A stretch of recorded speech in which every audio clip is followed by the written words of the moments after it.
I'm a cadet in Chicago's Phoenix Military Academy High School. And sir, I am an American.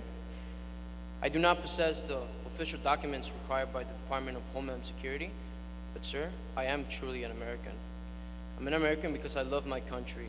I'm an American because I have respected and followed all of my country's laws.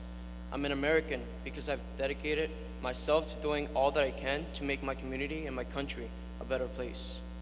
I'm an American because I'm ready and willing to support and defend our nation's Constitution against all those who threaten it. I'm an American because citizenship rests more in one's devotion and love for their country than a mere accident of birth. My becoming of an American began when I was 8 years old. Upon arriving in the United States, my parents turned their backs on everything they had secured for their family in Mexico and decided to raise my brother and I with a mere notion of earning a higher paycheck so that they could provide us with a better life. Like many young children, I had notions and visions of becoming an astronaut or a cowboy, but I always knew, that I wanted to become someone who positively influenced and impacted the lives of many others. At that point of my life, however, I was afraid to be different and stand out from among my peers.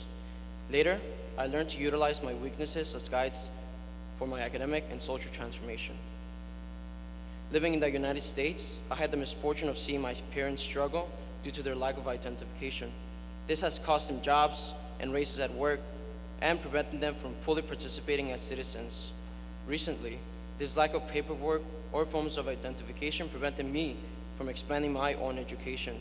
I had the grades, the GPA, the extracurricular activities to apply to summer programs, but upon applying for financial aid, the organizations asked questions I had no answer to. I could not prove my status, provide official identification, or provide the necessary paperwork for aid. With the help of my mentors from a college preparatory program called Minds Matter, my counselor, my librarian, I sought to create my official identity. The few months after turning 18 were busy. I obtained an ID from the Mexican consulate, a bank account, deferred action status, my work permit, and a social security number.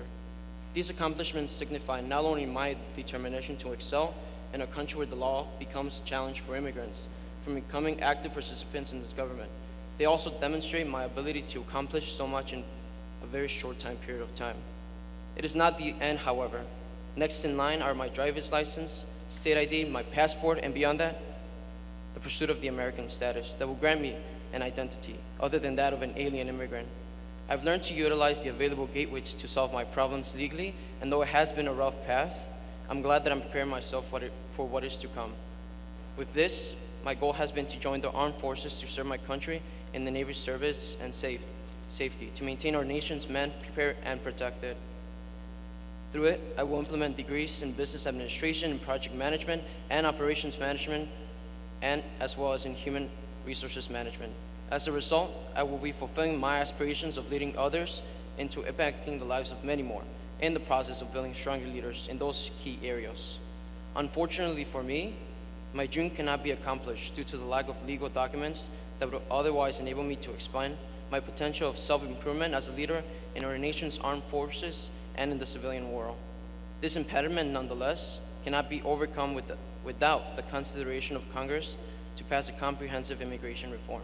Even then, in the words of Dr. Martin Luther King Jr., the arc of the moral universe is long, but it bends towards justice. It bends towards justice, but here's the thing, it does not bend on its own. It bends because each of us in our own ways put our hand on that arc and we bend it in the direction of justice. Senator Durbin, I ask that you and Congress act in all deliberate speed to start bending that moral arc toward the direction of justice so that I and my fellow Americans sharing this common predicament can live our dreams and start bending that moral arc for others. I ask that you grant us these opportunities, these dreams, to show our true potential and patriotism to this country, our nation. Thank you.